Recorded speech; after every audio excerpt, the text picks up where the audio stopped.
Hey, what's going on guys? It's your boy Vest, and today I've got another Diablo 4 video for you. Given that the open beta goes live, I know a ton of you who didn't get to play in the closed beta are gonna want to get your hands on Diablo 4. So I figured I'd drop my favorite rogue build from my time in the closed beta for those of you who are looking to give rogue a try. I'll actually be streaming the beta as well over on my Twitch channel, twitch.tv/vestmore. So if you have any questions this weekend, definitely pop in. But yeah, so essentially the build is really simple. It kind of revolves around Poison Trap, but specifically the kind of main linchpin is this Infiltrator's Amulet. Essentially, Poison Trap no longer breaks stealth and triggers no cooldown or arm time when you are in stealth. All Poison Traps activate when you exit stealth, and Poison Trap's cooldown will be 4.7 seconds per trap placed. So essentially, what it does is it completely changes how the traps work. It allows us to actually spam our traps. So we can get all 4 down immediately, and then it halves or almost halves the time that it takes for them to cool down again.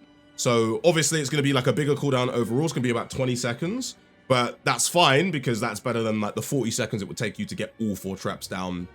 And the trade-off is you get to put all 4 down at a time, right? So yeah, just quickly kind of going over everything from the top down again then. So we start with Forceful Arrow as our basic. It's really nice because every 3rd shot gives us vulnerable. Again, like vulnerable is just a nice to have effect. It lets you do extra damage, of course. So in any kind of downtime, especially for the purpose of building our combo points, which I'll get into in a sec, this is just a nice thing to have to just do more damage to like a single target, basically. Great for bosses, all that good stuff. Enhanced Forceful Arrow, that gives us every 3rd cast has an increased crit strike chance. That's just, again, nice to have. Extra damage is great. Extra chance to do a crit is great. We've then also got Forceful Arrow is what I went for. So this lets you knock back non-elite enemies if they're close to you. They collide with another enemy, both are knocked down for 1.5 seconds. So this lets you, any of those faster enemies, or just anyone who can kind of leap or anything like that, that gets out of the poison traps, you can essentially, as long as they're not an elite, you can knock them back in. So as long as you just kind of position in a way that, you know, obviously puts the trap behind them, you can kind of start just kind of pinging people back in. You can get knockdowns. It's really nice. Just a nice to have. You can go with the other one if you want to, just for extra damage. But I wanted to play with this because it's kind of fun, like pushing people into your traps, right? In the core abilities, I went with Barrage. I'm actually thinking it might make more sense for me to go to Rapid Fire, because essentially, I'll kind of explain why I went Barrage, and then we can talk about Rapid Fire. So Barrage, of course, makes it so that you shoot, you know, arrows out in a big AoE. If you hit people who are vulnerable, it has a 100% chance to ricochet with this this passive here. The kind of idea here is Barrage is for use in your downtime. So once you've done the combo, you know, you've set up your stealth, you've set up your traps, and then you've, you know, dropped your death trap or your Caltrops, all that good stuff is down, and you've kind of blown the lid off of everything. The idea is that you kind of like push people back in with Forceful Shot to build up your, you know, to get vulnerability on someone, build up your combo points with the 3 attacks, and then you dump your combo points with Barrage.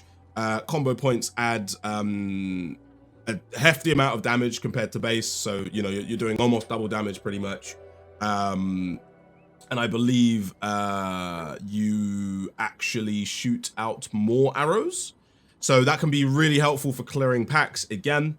The only thing is though, I feel like this build does not need AoE. Like the AoE on this build is already absolutely nuts, and there's really no need for like, you know, just absolutely destroying, I suppose, you know, packs, because again, the traps already do that. The traps, even if they move out, the traps do leave a lingering dot for that full kind of, you know, 2,600 damage like we saw before. So things will still die anyway. So I found this kind of unnecessary. which takes me to rapid fire. Honestly, if it were me, I would go for rapid fire instead, because this build doesn't struggle with single target. Like, it still does a lot of damage. However, I think with rapid fire also contributing its damage, you can, like, I think it will push it over the edge for single target. Like, I think you will start doing some real crazy damage. Like, you could absolutely melt bosses. Rapid fire is an absolutely amazing ability. It's a little bit more energy efficient as well. I believe, I don't know if you have to. Okay, you would need improved rapid fire. So that would be, you know, a consideration instead of maybe grabbing one of the passives I have, which we'll cover in a sec. But yeah, it's like rapid fire is really good. There's also, there is a legendary effect that makes it so that rapid fire actually bounces to other targets, or has a chance to bounce to other targets anyway. So it can do the job of, if you have that and you're able to run that, it can do the job of Barrage just fine, like in terms of like clearing out AoEs as well. Next, you're gonna get Caltrops. So I've taken 3 ranks here, just for the extra slow and to bring the cooldown down a little bit. We ended up going for increased damage every second in the Caltrops. So again, that kind of stacks with the fact that you want to keep them there. It's 3% every second. Caltrop, I don't believe that has a cap either. So Caltrops lasts for, I believe it's 6 seconds. Okay, 6 seconds for Caltrops. So at most, if they manage to stay in there for the full duration, they're looking at taking an increased, I believe, 18% damage. So that is, like, again, just nice bit of damage stacking, of course. And then we go for the increased crit chance. I've not tested this build to the extent to where I know if poison ticks can crit. I want to say that they can, but if they can't, then obviously crit chance is a little bit useless. Still good for single target again, and your barrage or your rapid fire. But yeah, if poison crits, then this is like absolutely stellar. If poison didn't crit, I'd probably consider changing to this basically, because chill on top of sort of like a slow is gonna be absolutely insane. Chill slows people down, and then I believe it stacks with the slow as well. So you're gonna be like really keeping anybody in there. It's gonna be amazing. Yeah, as for Poison Trap itself, again, you wanna like max this out because this is your main source of damage. I've managed to push it up to 2,657, which is an absolutely insane amount of damage. Of course, it's over 9 seconds, so it takes a little while to get that damage off, but like it's still very good. We've also then got the enhanced Poison Trap because it then knocks people down. So knockdown for 1.5 seconds is again fairly potent. It keeps them in place, allows the death trap to arm as well, so they're not getting out like because they've been knocked down. That can affect people who are like sort of like teleporting a lot and stuff like that as well. Like it pretty much can knock down anything but bosses. And then subverting Poison Trap makes us deal increased poison damage to enemies that are standing inside the trap. So this is like one of the main reasons why we want to keep them inside the Poison Trap specifically, is because you end up doing more damage over time. We are using Concealment. Now, Concealment is sort of the easiest way that I can find to get stealth. It gives you stealth for 4 seconds. It's got a decently hefty cooldown, but again, we're working with a 20-second cooldown on the traps. This is about a 20-second cooldown itself, so they kind of like, you know, they line up quite nicely. So essentially what this does is it makes you stealth for 4 seconds, and it's a special kind of stealth that doesn't get removed if you take damage. So, you know, AoEs don't matter. Like, you can kind of still get hit by something as you go into stealth. It's not going to ruin what you're doing. And then it makes you unstoppable, so you can move through groups. This is useful for like big packs, just to get into the middle of them so that you can place your traps. And then using an attack skill during Concealment breaks Concealment. Now, if you remember, because of the legendary piece that we have, the amulet, they don't actually break concealment. So you can set these up while you're invisible. Once you go invisible as well, like enemies just kind of stand still. They don't really do anything. And you walk into the middle of a group of enemies. You drop all 4 traps. And then once we've done that, we want to break concealment. And the reason we want to do that is because we have this passive here, subverting stealth, that essentially makes the skill that breaks concealment, it causes enemies to be vulnerable for 3 seconds. Vulnerable makes enemies just by base take 20% increased damage. There's ways to bump that up as well. So, but that's obviously, you know, a 20% damage increase. That's quite useful. The skill that we use to do that, it really depends. So, originally I was using Caltrops, because you're breaking concealment with Caltrops. It is causing them to be vulnerable. So very useful. So we are also using Death Trap here. So the reason I wanted to use Death Trap, honestly, like compared to my Poison Traps, this is like no damage. Like this is just like a nice to have. 45-second cooldown. I'm still kind of experimenting with this. I was experimenting with Shadow Clone before because you can double your traps, but the issue being that they are sort of off to the side unless the boss is like really big, or the pack is really big. It can kind of be difficult to stack all 8 traps at that point, which is a bit of a shame. But Death Trap is really nice. It's just a nice big burst of damage. It does take like a second to go off. Specifically though, the good thing about it is this here. Enemies are pulled into the Death Trap when it activates. So Death Trap has a massive AoE, much bigger than the Poison Trap. And the reason that's good is because essentially if I essentially use this to break concealment instead, if the enemies are like filling the screen and there's just a lot of them, because then it will pull them all in. And that can be a little bit better than just throwing down the Caltrops. I sort of like mix and match depending on what I'm fighting. I'd probably use the Caltrops against first against like a boss or like less enemies, like more like elite enemies. Whereas if there's like too many people spread out or there's like a really agile enemy, I'll pop this and it will pull them in basically. And then you pop the Caltrops. And then the cooldown reduction by 10 seconds. While it's not like the full cooldown and it only works once, like I thought maybe it was like per enemy killed, but it doesn't seem to be the case.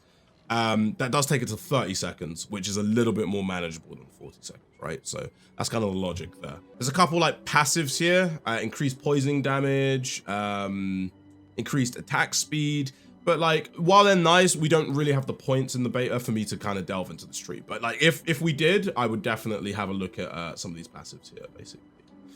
Same for this passive down here. Trap Mastery is really nice. Increased critical strike chance again after a trap activates, so that could be fairly significant. Don't really have the points to experiment with that though. I believe that's basically the full skill tree. I don't think we've got any like wayward passives anywhere. If you do, just excuse me. I am going to grab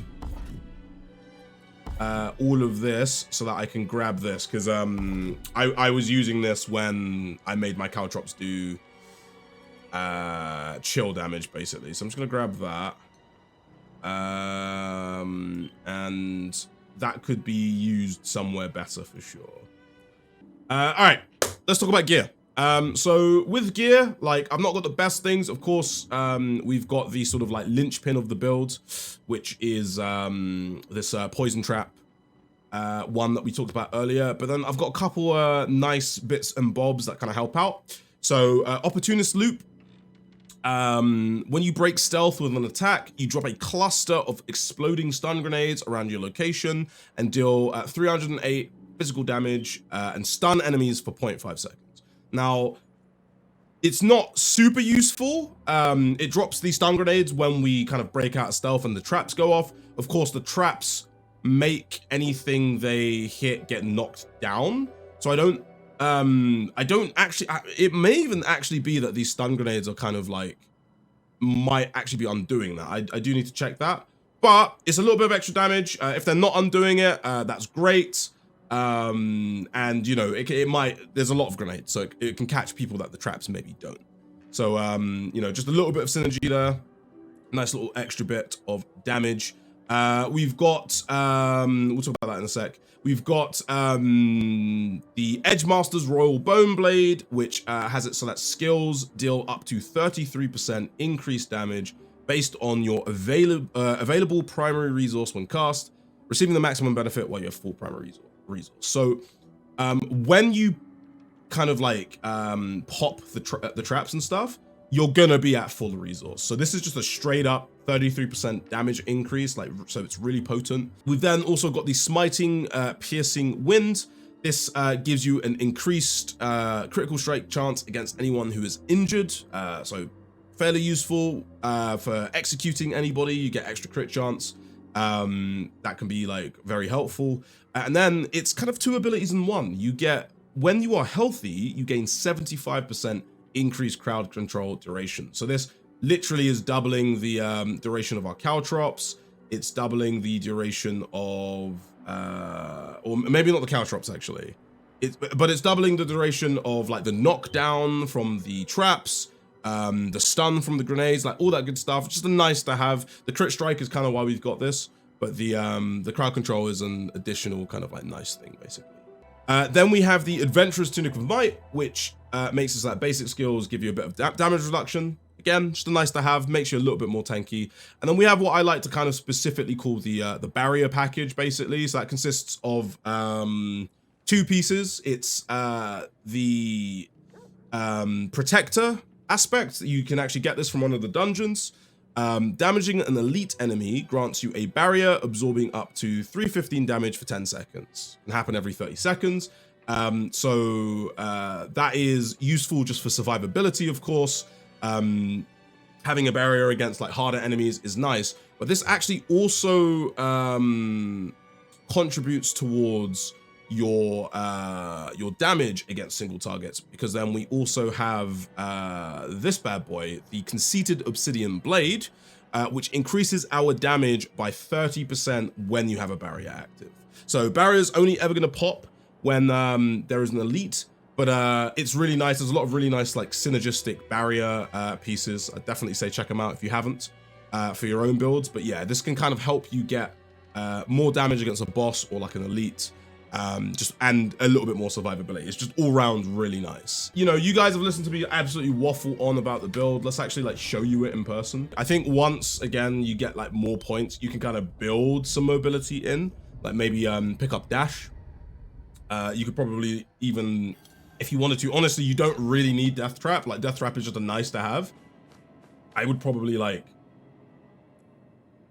cycle Death Trap out, and then once I could get this the cooldown low enough, you wouldn't even need like rapid fire. You could just do away with that part of the build completely, basically, because there's a little bit of anti-synergy between this and the legendary that gets you more damage, because as you like start wailing, like your traps are going to start doing a little bit less damage because you're using up your energy, but it's fine. Yeah, the way I usually like to do it is like you kind of just run through.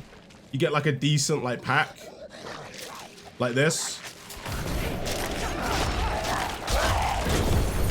and then we just do that. Boom. Look at that. Beautiful. And just gonna wait. There we go.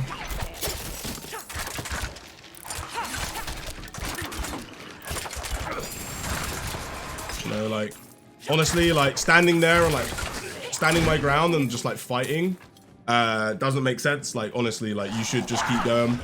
So the idea is like, yeah, you just kind of run around till you find like decently big packs, get them all together, stealth up,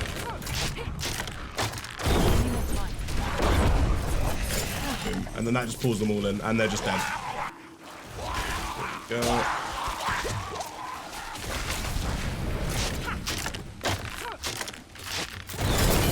So as you can see, they all kind of just like chill, and then yeah, look.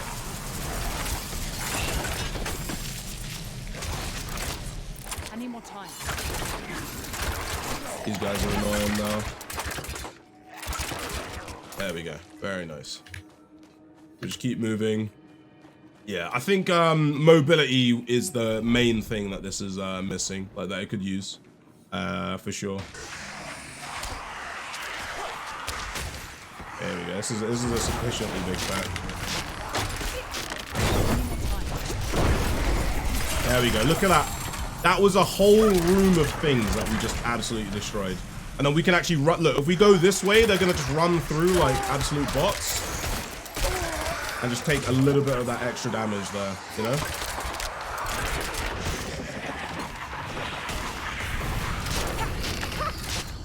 You can spread the traps around a little bit if you want to hit like multiple targets.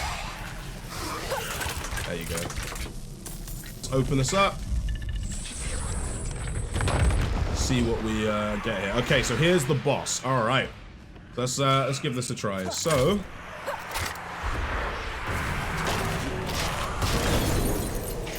I'm not ready yet.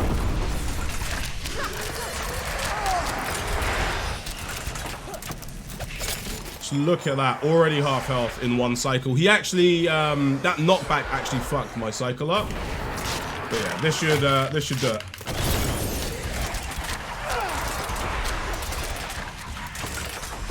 Yeah, you can see he's I don't even need to fire anymore. He's dead. Like, there you go. Just absolutely burns that down. Just absolutely amazing. But yeah.